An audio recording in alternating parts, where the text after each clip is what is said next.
Hi and welcome to CBN4's Primetime News Package for today. I'm your presenter, Alian Christopher. Let's take a look at the headlines for today. Youth plays a crucial role in making Dominica climate resilient, says the communications officer. And Dominica's Prime Minister says relationship with Trinidad and Tobago remains solid. Stay tuned for these and other stories when CBN4's Primetime News returns.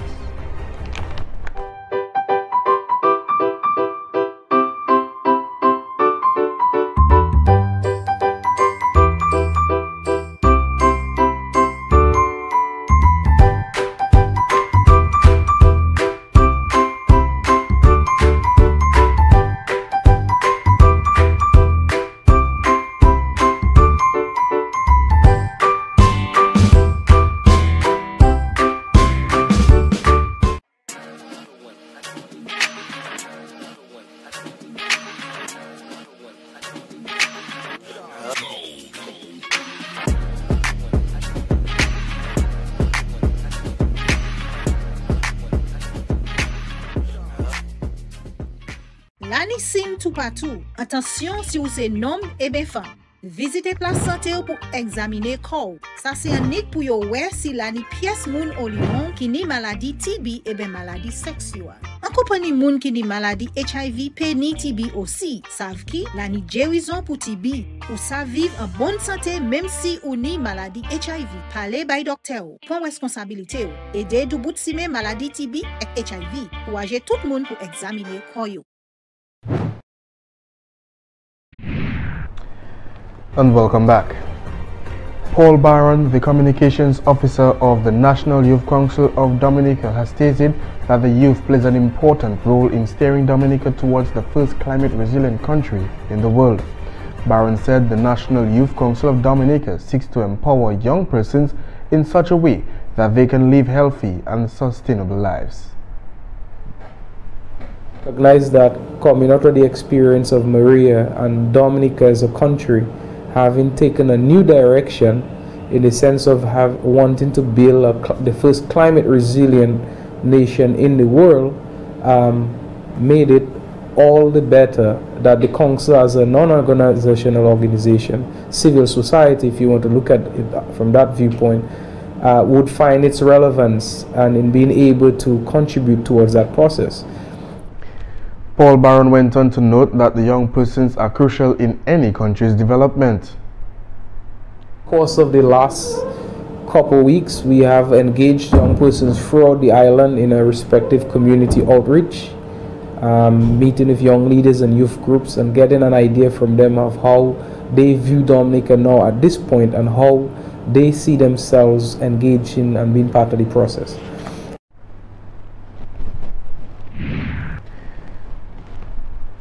And the general manager of the Dominica Solid Waste Management Corporation, Florian Mitchell, says that no one location was suitable enough to address the volumes of materials after such a catastrophic hurricane.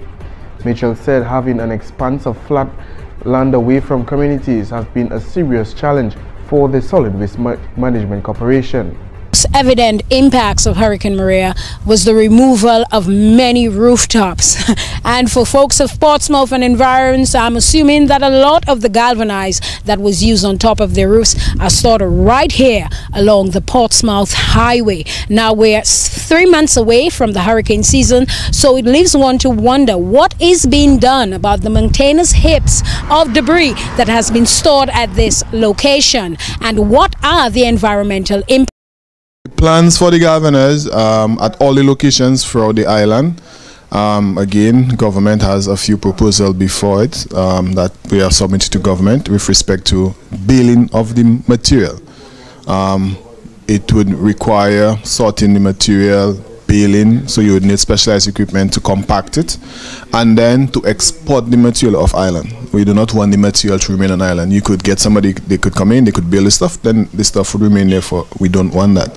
So I think government is very much concerned about the end disposal of the material, not just awarding a contract, but you want to ensure that the contract that is awarded to the particular individual, that material, after it is sorted, compacted and bailed, that it leaves island. and that it doesn't create any more threat to public or human health. I do want to ask, because I think that as we speak right now, some persons may be using that area as a landfill simply to dump their garbage. Are you all concerned about that at the Yes, it is a concern to us, because if you what you've seen in some of the locations is kept very nice, and some of the locations we notice that people are bringing foreign material. For example, you'd see some people, they bring in soil, but what we basically had the area set out for is just galvanized for your white goods. When we say white goods, you mean your fridge, your stove, your electronic waste.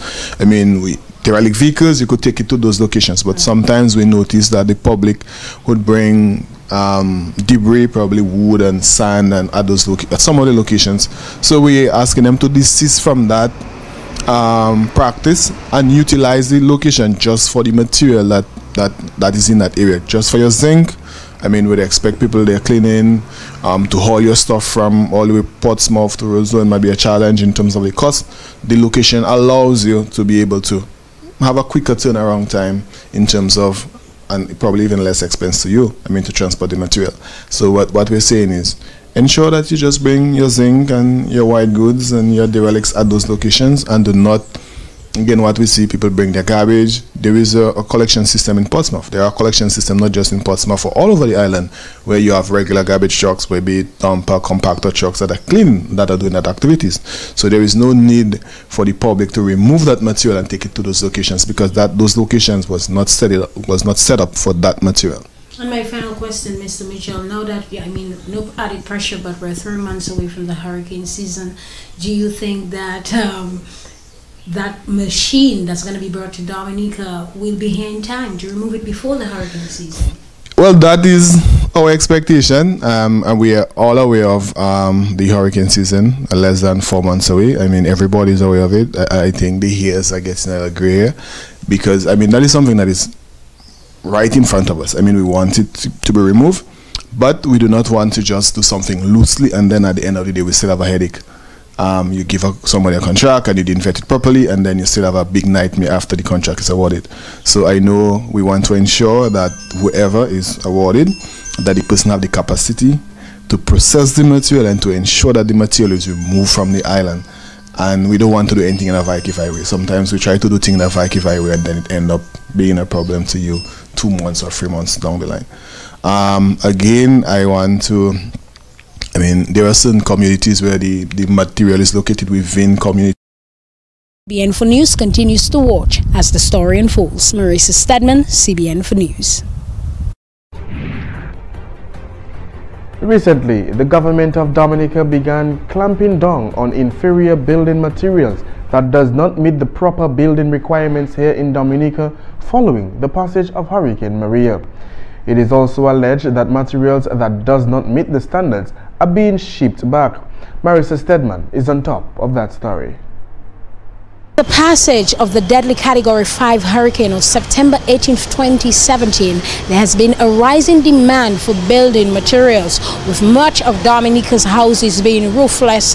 The standards that has been developed has been implemented and are being enforced. Companies are asked to ensure that they only order materials that meet the proper building codes and standards initiated in Dominica.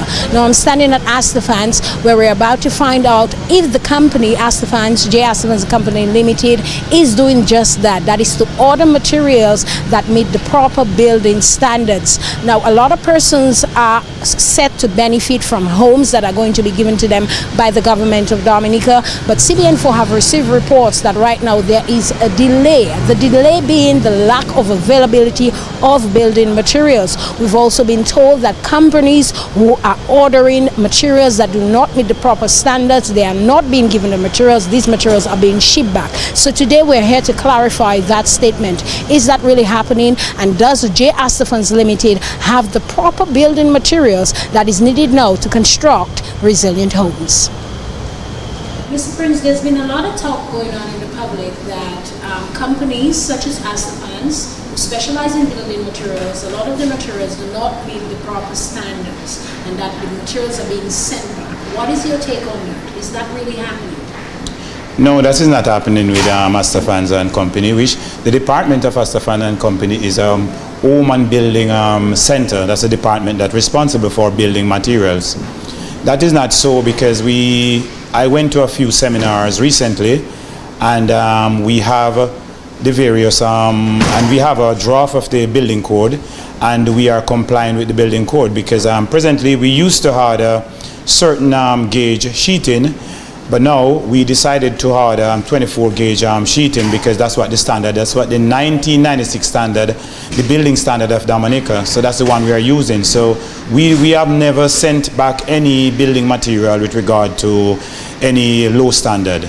We have met the standard, and we're going to continue to meet the standard. Now, a lot of mention has been made of the 24 gauge galvanized, but I know that at Astafans you all also provide the 25 and the 26 gauge. Can you tell me more?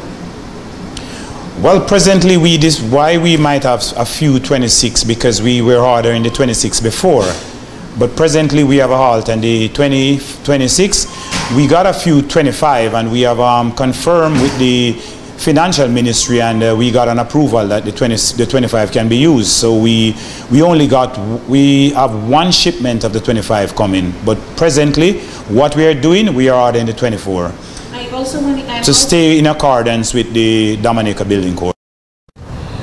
Especially now that talks have surfaced that as a means of ensuring that building materials that come into Dominica meet the proper building codes and standards, that they're being sent back. We're here at the Woodbridge Bay Port to find out whether or not that is really happening. We have attempted to speak to the Chief Executive Officer, who is not here at the moment, but we will tell you that CBN4 will continue to pursue this story, especially now we're 3 months away from the hurricane season, and funds have been allocated to reconstruct homes for a number of persons who fell victim to Hurricane Maria. So I'm Marissa Stedman reporting from the Woodbridge Bay Port, CBN4 News.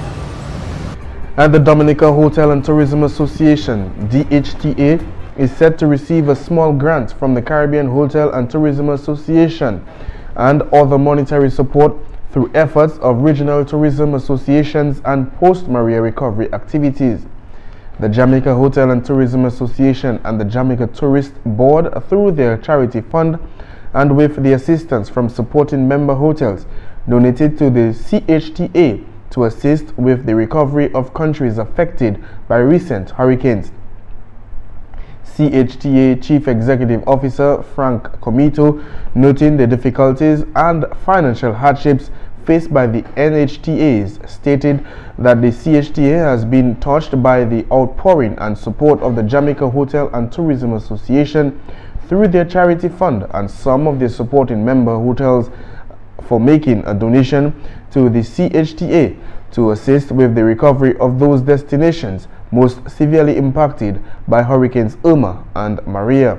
The St. Lucia Hotel and Tourism Association, from the fundraising dinner with the Caribbean Society of Hotel Association executives held last year, was also able to provide the Caribbean Hotel Tourism Association with additional funds that would go towards the support of islands affected by the 2017 hurricane season, including Dominica.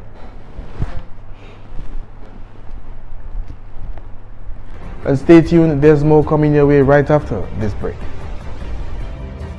If you're HIV positive or have an STI, having unprotected sex with multiple partners puts them in grave danger. You'll expose every partner and their present and future partners to HIV or another STI. Use a condom every time you have sex. You can live a productive life even if diagnosed with HIV.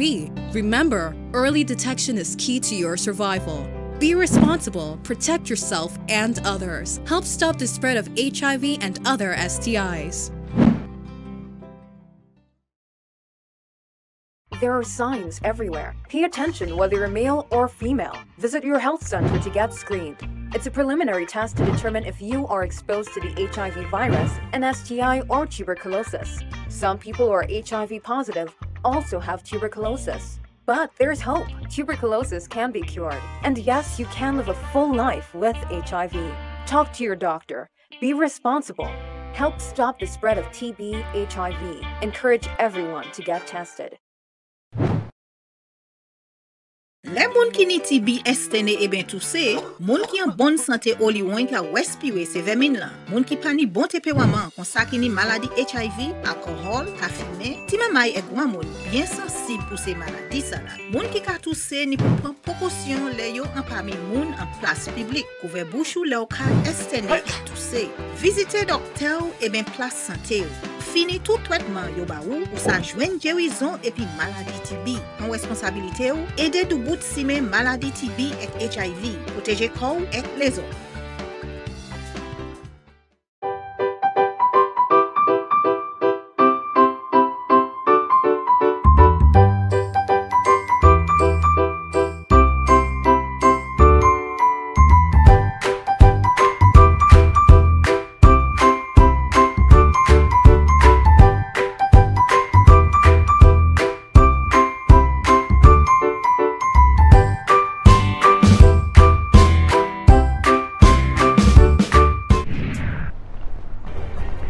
And welcome back.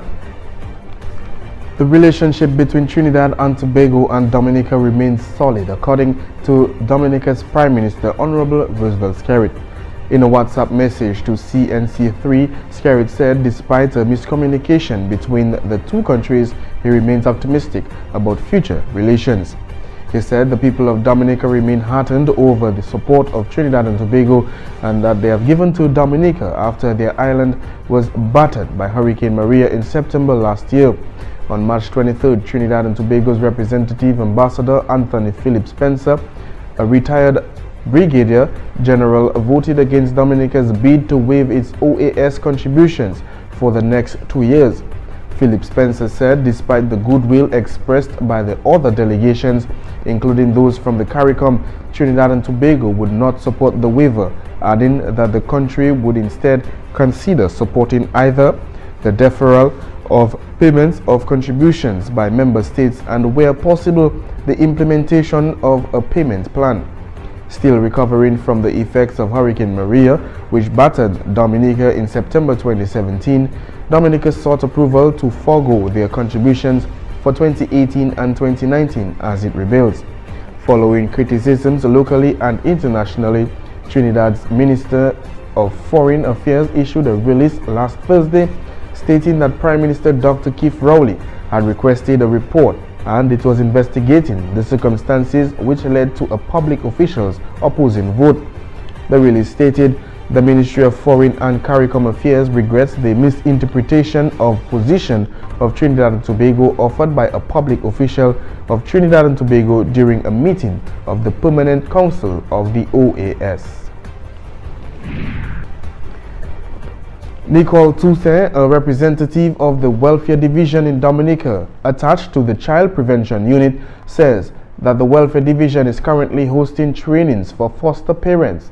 Toussaint notes that persons who shows interest in raising a child who is not biologically theirs must be trained to be stronger and better and must have the common knowledge of how to deal with children. So one of our things we are doing today is just doing some sessions with them, some guidance, and to give them information how to better deal with a child. Tell us some of the things that you'll take into consideration when someone is considering being a foster parent. Well, one of the things is that your age. Sometimes we have persons applying that they are 50-something years, but they want a baby. You know, we have to take that into consideration. One other thing is your financial status, because yes, the government assists in the foster care program, but also we want parents to feel that these children are theirs, and if they can give some level of financial support, that's also encouraged. So that's some of the things. Home accommodation, if you have accommodation for that child, because you cannot have a one-bedroom house and want a child. Where is that child going to sleep? Especially if you want a male child and maybe you are a female applying to be a foster parent. So we also take that into consideration, and consideration of the entire family as well. If every member of your family is in agreement of having a child in care. So these are some of the things that we do. Nicole Toussaint further noted that the training has been very good and that parents are very receptive. And also in the news, the annual Kada Calypso show has made the official announcement that application forms are available for persons who wish to compete. The show, which takes place every year and is organized by the NCCU, is scheduled to take place in November. According to the assistant coordinator Marcel Harrigan, Hurricane Maria interfered with last year's event. Therefore, early preparations are being made to ensure that the show takes place this year. This is on November the 2nd this year, hopefully. I said hopefully because, you know, we have this hurricane season to go through prior to the show itself, so on November 2nd. We're looking at having auditions this year very early, actually earlier than last year. We're looking at having it on June 9th. So June 9th would be the day of auditions. The deadline for submission of registration forms is June the 1st. Okay, so you submit a registration form by June the 1st, and then the week after, June 9th, we have the auditions.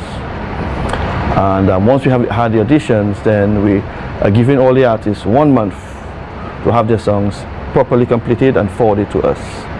So by July 9th, all songs should be submitted to us by July 9th. Meantime, Dexter Ducree, chairman of the Kada Calypso committee, says that this is one way that the committee believes can ensure that Kadas and Kada singers are promoted and given a platform to perform. The interest in Kadas is not there as it were maybe in the 70s and 80s, so we're trying to revive it. It was a major thing for Dominica. I mean, Dominica at some point had around 20-something bands in the 70s and 80s, and so we thought that we would try to revive it. And a couple achievements we want, or a couple targets we want to achieve. One, we want to ensure it does not die. Number two, we want to create an export product for Dominica, and also we want to ensure that mainly create that export product for Dominica, and we thought that's a good vehicle to use to ensure so additional income. And in addition to that, which is critical for us, is to motivate the young persons. So that's a couple of the reasons why we think we want to. And then we thought that the credit union it's a great organization to do that, because we knew that the Kadas do not make money. So we've had a couple of shows before us. Ducree admits that Kada's show is well attended. He also stated that a lot of emphasis is placed on the creativity aspect of the songwriting. Anton Joseph, known as White Ferry, who won for the 3 consecutive years, has been described as one who is tough to beat. And the Dominica senior men's football team unbeaten run continues under national coach Rajesh Lachu. Dominica and Antigua and Barbuda played to a goalless draw on the weekend as the two nations squared up for an international friendly in Antigua. Dominica's head coach Rajesh Lachu praised his team after the match. The team for not having lost the game. It is a good effort by them. We still have some things we want to improve. It would be better if we had won the game. We had chances, but we showed that we stuck to some of our objectives in defense, to be resilient, because that is, what the people of Dominica are. They are resilient after Maria, and they showed that they could come back. And today, in this Easter Sunday, when Jesus Christ was resurrected, we also wanted to show that we could resurrect the football too. And the players went out there and they played with that body on the line effort, and they gave 100%. Thus we came our way not losing, and we drew the game 0-0. On 6 games unbeaten with 1 win and 5 draws. And stay tuned, we'll be back with more after the break.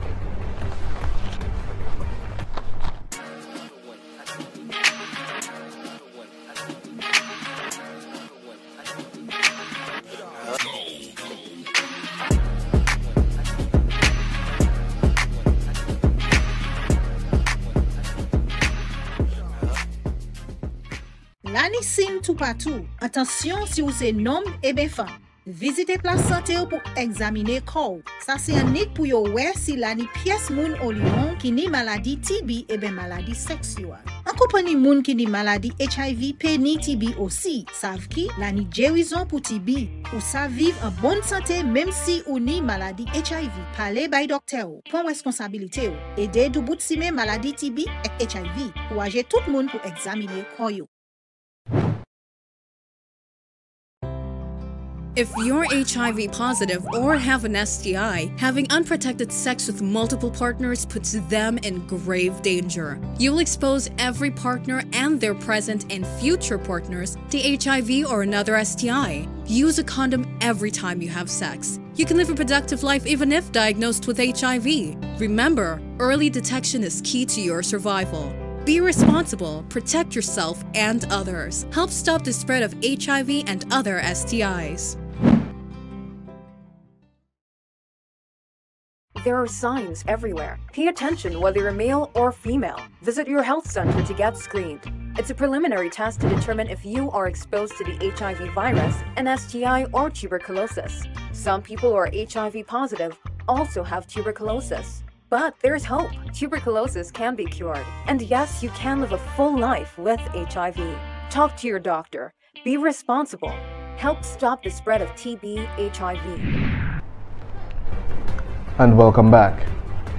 News from the region in a letter of congratulations to Prime Minister Gaston Brong on his victory at the polls last month.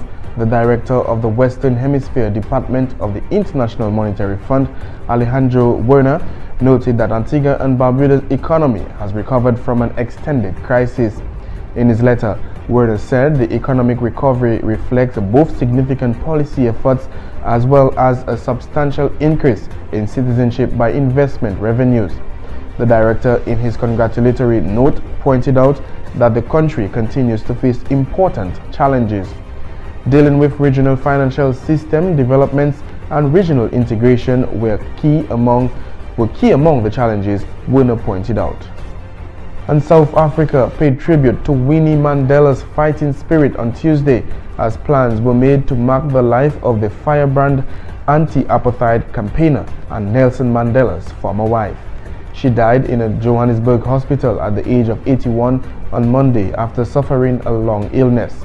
Mourners continue to gather at her Soweto home to honor the anti-apartheid fighter after President Cyril Ramaphosa confirmed that a memorial service would be held on Wednesday, April 11th, and a full state funeral on Saturday, April 14th.